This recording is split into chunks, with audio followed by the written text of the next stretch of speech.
हाँ, तो प्रिय छात्र छात्राओं, शौक को कभी पाला नहीं जाता, शौक को कभी पाला नहीं जाता, कांच के खिलौने उछाला नहीं जाता, कांच के खिलौने उछाला नहीं जाता। मिल जाती है मंजिल कोशिश करने पर, मिल जाती है मंजिल कोशिश करने पर, हर बात को किस्मत पर टाला नहीं जाता। हाँ, तो जैसा कि छात्र छात्राओं पहले पाठ में कुछ हमारा अवशेष रह गया था, उसको आज पूरा करने वाले हैं। फिजिक्स के प्रथम पाठ में बहुत ही इम्पोर्टेंट सो आप देख रहे होंगे यहाँ पर 2009 में ये पूछा गया है, फिर 2012 का 12वां प्रश्न, 2014 और 2015 का यह है 12वां प्रश्न, 2017 में भी और 2022 में 26वां प्रश्न। इस तरह से ये कई बार पूछा गया है। गॉस थ्योरम, गाउस या गॉस थ्योरम इसको बोलते हैं। गाउस या गॉस प्रमेय लिखें तथा प्रमाणित करें, इस प्रकार से प्रश्न आते हैं। तो है क्या गॉस प्रमेय?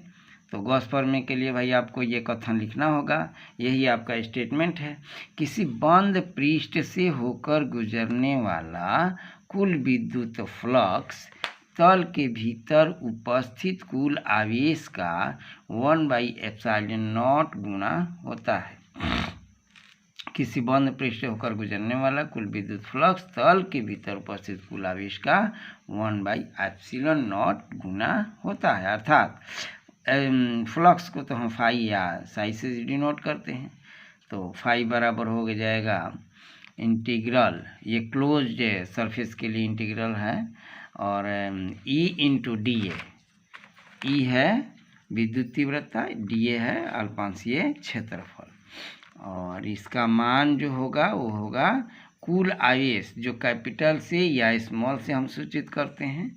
कैपिटल क्यू या स्मॉल क्यू किसी से भी सूचित कर सकते हैं, और उसमें टोटल जो आवेश है केंद्र में यानी अंदर बंद पृष्ठ के अंदर जो भी आवेश है उसमें ε0 से बगर भाग कर देते हैं, तो वही जो मान आता है वही मान ये उसके सरफेस से गुजरता है, पृष्ठ से होकर गुजरने वाला वही मान होता है। यानी E into D A equal to 1/ε0। Q क्या है? अंदर रहने वाला ये आवेश है, और ε0 ये है निर्वात की परावैद्युतता। आइए साबित करके देखते हैं कैसे इसे साबित किया जाए। तो इसके लिए हम दो विधियां आपको बताने वाले हैं। पहला है, देखिए, मान लिया बंद तल एस, ये बंद तल है एस के भीतर ओ पर एक प्लस क्यू आवेश है जो छोटे क्षेत्र डीए के बिंदु, ये छोटा क्षेत्र डीए है, और डीए के बिंदु पी, यहाँ पर ये पी बिंदु है, और पी से आर दूरी पर यह आवेश है। छोटे क्षेत्र डीए के बिंदु पी से आर दूरी पर यानी ओ पर ये आवेश क्यू है, और पी पर तीव्रता ई हम जानते हैं कि 1/4πε0q/r² होता है। अगर आपको थोड़ा संदेह हो तो आइए यहाँ पर देख लेते हैं। ई बराबर होता है F/Q, और F का वैल्यू होता है 1/4πε0 Q1 Q2/r²। तो Q1 के लिए है कैपिटल Q और Q2 के लिए है स्मॉल Q और बटा r²। और ये वाला Q जो है यहाँ पर रख दिया गया, सो दोनों ये कट जाता है, कैंसिल हो जाता है। सो आपको मिलेगा E बराबर 1/4ε0 Q/r²। सो यहाँ पर लिखा गया है। अतः डीए क्षेत्र पर विद्युत flux D phi equal to हो जाएगा E into D A. D phi equal to हो जाएगा डीए, यानी यहाँ पर डीए क्षेत्रफल पर स्मॉल जो ये क्षेत्रफल है उस छोटे क्षेत्रफल पर विद्युत फ्लक्स डी फाई बराबर ई इंटू डी ए हो जाएगा, और ई का ये वैल्यू है, और डी ए पर यहाँ पर थोड़ा देख लेते हैं, ए इंटू बी होता है A B cos theta. So dot product में ऐसा होता है A dot B equal to A B cos theta. उसी प्रकार यहाँ E dot D A equal to E D A cos theta हो जाएगा। और इसको यहाँ लेने के बाद अब हम इंटीग्रेट करते हैं दोनों साइड में, और तब ई का वैल्यू यहाँ से ले लेते हैं। तो ई का वैल्यू यहाँ से जब हमने लिया तो इंटीग्रेट कर रहे हैं 1/4 pi epsilon naught q by r square, जो यहाँ से लिया गया है। और फिर ये डी ए कॉस थीटा यहाँ पर है और इसको भी इंटीग्रेट कर दिया गया है। सो अब इसका इंटीग्रेट करने पर फाई निकलेगा और 1/4 पाई एप्सिलॉन नॉट, ये तो क्यू और ये क्यू है जो कैपिटल को स्मॉल में भी लिखा जा सकता है। और ये इंटीग्रेट कर रहे हैं अब क्या, डी ए कॉस थीटा बाटा ये आर स्क्वायर जो वेरिएबल है, जहाँ D A cos theta r square को हम डी ओमेगा मान रहे हैं, क्योंकि डी ए द्वारा ओ पर आंतरिक घन कोण है। डी ए द्वारा यहाँ पर जो घन कोण बना हुआ है डी ओमेगा, उसी को हमने यहाँ पर रखा है। D A cos theta r square को हमने क्या लिखा, डी ओमेगा। और फिर इसका यहाँ पर उतार लेने के बाद डी ओमेगा का मतलब हुआ कि ये डी ए द्वारा ओ पर बना आंतरिक घन कोण, तो सॉलिड एंगल इसे कहते हैं इंग्लिश में। और इसका इंटीग्रल जब निकालेंगे तो ओमेगा निकलेगा ना, और ओमेगा का मतलब होता है 4 पाई। देखिए इंटीग्रेट करेंगे डी ओमेगा का तो ओमेगा निकलेगा, उसका मान आएगा टोटल 4 पाई। 4 पाई मतलब यानी जो संपूर्ण पृष्ठ द्वारा ऊपर घन कोण यानी ठोस है, टोटल पृष्ठ द्वारा बना ये कोण है 4 पाई। यानी किसी वृत्त के चारों ओर अगर हम ये वृत्त का नहीं है, मतलब कि ये ठोस कोण है, तो ठोस कोण के लिए है 4 पाई। पाई का मान होता है 180 डिग्री। सो यहाँ पर 4 पाई हमने लिख दिया, और ये 4 पाई कट गया तो सो बच गया फाई बराबर क्यू बाई एप्सिलॉन नॉट। अतः फाई या साई बराबर 1/एप्सिलॉन नॉट क्यू या कैपिटल क्यू या स्मॉल क्यू, यही हमको लाना था। सो प्रूव्ड हो गया, फाई का वैल्यू निकला। अब आइए चलते हैं एक दूसरी भी विधि से भी हम इसे सिद्ध कर सकते हैं। मान लिया कि आर त्रिज्या के गोले केंद्र पर क्यू आवेश है। यहाँ पर देख लीजिए आर त्रिज्या के एक गोला है और गोले के केंद्र पर क्यू आवेश है। तो गोले के छोटे छोटे क्षेत्रफल के अवयवों में हम विभाजित कर सकते हैं। ऐसा बहुत सारे टुकड़े इसमें बन सकते हैं। तो इसलिए डी फाई बराबर डी फाई लिखे या डेल्टा फाई लिखे, ये दोनों चलेगा। और E into delta x. Delta x क्या है भाई, यह इसका एरिया है डेल्टा एस। और ई का value 1/4 pi epsilon naught q by r square, ये और डेल्टा एस यहाँ लिख दिया। और फिर इसमें हम सिग्मा अब लगाते हैं, सिग्मा टोटल जोड़, तो फाई डेल्टा फाई का सिग्मा यहाँ पर हमने किया, और फिर 1/4 pi epsilon naught q by r square और सिग्मा डेल्टा एक्स जो वेरिएबल है। और इस तरह से टोटल ये मान जो होगा फाई हो जाएगा। यानी डेल्टा फाई जो छोटा सा है वो टोटल अब एक साथ सब जोड़ देते हैं, सिग्मा का मतलब कुल जोड़, और टोटल जोड़ लेते हैं तो फाई आ जाएगा। और इस तरह से यहाँ पर भी 1/4 pi epsilon naught Q 1/r square और डेल्टा एस, ये डेल्टा एस है। और ऐसा छोटा टुकड़ा इस गोले पर बहुत सारे हैं और सबका योग हो जाएगा क्या, 4 पाई आर स्क्वायर, क्योंकि यह एक गोला है और गोले का क्षेत्र होता है 4 पाई आर स्क्वायर। सो ये 4 पाई और ये आर स्क्वायर आपका कैंसिल हो गया, तो बच जाएगा क्यू बाई एप्सिलॉन नॉट।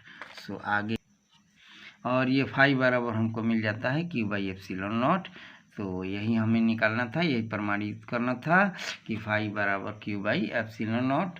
और ये विद्युत फ्लक्स का मान आ चुका कि टोटल जो केंद्र में आवेश है उसमें अगर अंदर में जो आवेश है उसमें अगर हम एप्सिलॉन नॉट से भाग दे देते हैं तो बाहर से पृष्ठ से गुजरने वाला विद्युत फ्लक्स का मान मिल जाता है। आइए थोड़ा देखते हैं 2014 का 39वां प्रश्न पूछा गया है। गास प्रमेय का उपयोग करते हुए आवेशित चालक के नज़दीक बिंदु पर विद्युत क्षेत्र की तीव्रता ज्ञात करें। यानी एक समान आवेशित अनंत समतल चादर के कारण विद्युत क्षेत्र या विद्युत क्षेत्र की तीव्रता। तो आइए चलते हैं। मान लिया कि आवेश की समतल चादर AB है। ये देखिए AB एक समतल चादर है, पृष्ठ घनत्व सिग्मा है और चादर के समीप बिंदु P है जहाँ पर बिंदु के क्षेत्र की तीव्रता ज्ञात करनी है। इस बिंदु पर तीव्रता हमें ज्ञात करनी है। चादर के पृष्ठ के लंबवत एक बेलनाकार तल ABCD, देख लीजिए AB और यह है CD, ये बेलनाकार तल है ABCD। और ABCD की कल्पना करते हैं जिसका सिरा AB है तथा CD है। एक सिरा है AB और दूसरा सिरा है CD और चादर के समांतर है, इस चादर के समांतर। बेलन के दोनों सिरे से गुजरने वाला विद्युत फ्लक्स फाई इक्वल टू होता है E इंटू DA और फिर E इंटू DA, क्योंकि इसका हो जाएगा E इंटू DA और इसका भी हो जाएगा E इंटू DA। तो अब दोनों को जोड़ लेते हैं तो 2E इंटू DA हो जाएगा। ये फर्स्ट हुआ। और गास पर में से आपको पता है कि फाई बराबर Q/ε0 होता है। और पृष्ठ घनत्व तो आपको तो पता ही होगा पहले से कि सिग्मा, पृष्ठ घनत्व सिग्मा बराबर Q/A होता है। तो अब फाई बराबर Q/ε0 और Q बराबर, ये देखिए यहाँ से Q बराबर सिग्मा इंटू A आ जाएगा, तो सिग्मा इंटू DA यहाँ पर लिया गया है, अल्पांशीय क्षेत्रफल है। तो ये A जैसे कि इसमें एरिया गुना हो रहा है तो Q का वैल्यू के Q के जगह पर सिग्मा इंटू DA हो जाएगा। और फर्स्ट सेकंड से, फर्स्ट में आप 2 इंटू DA फाई का वैल्यू देख रहे हैं और यहाँ फाई का वैल्यू सिग्मा इंटू DA/ε0। तो इस दोनों को अब मान को हम बराबर करते हैं क्योंकि यह भी फाई का मान है और भी फाई का मान है। सो फर्स्ट और सेकंड से हम फाई के दोनों मान बराबर कर लेते हैं। तो 2E into DA equal to sigma DA/ε0। और इस तरह से E बराबर हम अब निकालना चाहेंगे तो पहले तो DA कैंसिल हो जाएगा और 2E आकर यहाँ पर भाग हो जाएगा।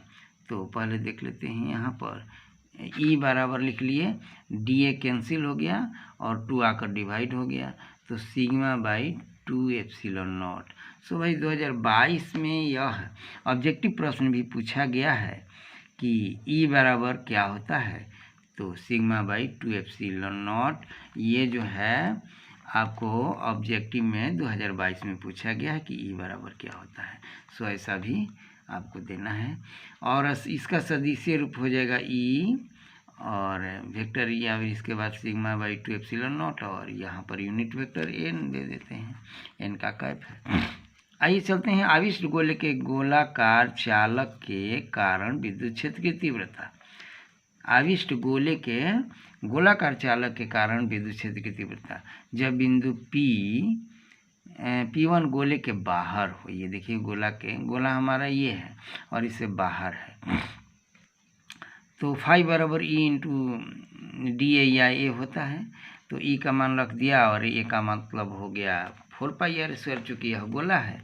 और फिर फाई बराबर Q/ε0 गास पर में से होता है। सो एक दूसरे दोनों को अब हमने बराबर किया, E इंटू 4πr² Q/ε0। सो दोनों को बराबर करने के बाद अब E का वैल्यू ये 4πr² आकर डिवाइड हो जाएगा। सो आपको मिलेगा E बराबर 1/4πε0 Q/r²। फिर है कि जब बिंदु P2, यहाँ पर P2 गोले के पृष्ठ पर हो, ये गोला का पृष्ठ है और गोले के पृष्ठ पर हो, तो ऊपर की भांति हम निकाल सकते हैं E बराबर 1/4πε0। ये R जो है, ये R था यहाँ से यहाँ तक की दूरी। अब यहाँ से यहाँ तक की दूरी तो हम कैपिटल R ले लिए हैं, तो इसलिए अब हम कैपिटल R दे देते हैं। सो इस तरह। हाँ भाई, तो अब देखते हैं कि जब बिंदु P3 गोला के अंदर हो तो क्या होगा। तो गोला के अंदर हो तो फाई बराबर Q/ε0 बराबर 0 हो जाएगा, क्योंकि गोलीय सतह के अंदर कोई आवेश नहीं है। इस गोलीय सतह के से गुजरने वाले विद्युत फ्लक्स फाई बराबर इंटू DA। तो और एक और दूसरे अब हम क्या करेंगे, फाई का मान दोनों रखते हैं, तो E बराबर हो जाएगा 0 और E बराबर ये डिवाइड करेंगे इससे तो हो जाएगा 0। अतः खोखले गोलाकार चालक के अंदर विद्युत फ्लक्स की तीव्रता सर्वत्र शून्य होती है। खोखले गोलाकार चालक के अंदर विद्युत क्षेत्र की तीव्रता सभी जगह शून्य हो जाती है। अब आइए चलते हैं अनंत लंबाई के सीधे आविष्ट बेलनाकार चालक के कारण विद्युत क्षेत्र की तीव्रता। अनंत लंबाई के सीधे आविष्ट बेलनाकार चालक है और उसके कारण विद्युत क्षेत्र की तीव्रता। मान लिया कि समान रूप से आवेशित एक ए बी चालक है। सो यहाँ पर फिगर में देख लीजिए ए बी एक चालक है और समान रूप से आवेशित चालक है। रेखीय आवेश घनत्व लेमडा है। रेखीय आवेश घनत्व लेमडा है। आर दूरी पर एक बिंदु पी हम ले लेते हैं। देखिए यहाँ से आर दूरी पर एक बिंदु पी ले लेते हैं जहाँ विद्युत क्षेत्र की तीव्रता हमें ज्ञात करना है। आवेशित बेलन की समकक्षीय एल लंबाई तथा आर त्रिज्या का दूसरा बेलनाकार तल सी डी ले लेते हैं। ये सी डी, देखिए सी डी एक बेलनाकार तल लेते हैं जो आर त्रिज्या का दूसरा बेलनाकार तल है। तो इस तरह से दूसरा बेलनाकार तल सी डी है। इसके संपूर्ण पृष्ठ से गुजरने वाला विद्युत फ्लक्स फाई बराबर ई इंटू डी ए हो जाएगा।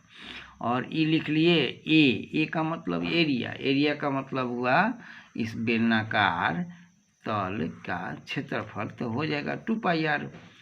2 पाई आर होता है बेलन का वक्र पृष्ठ, 2 पाई आर एच होता है।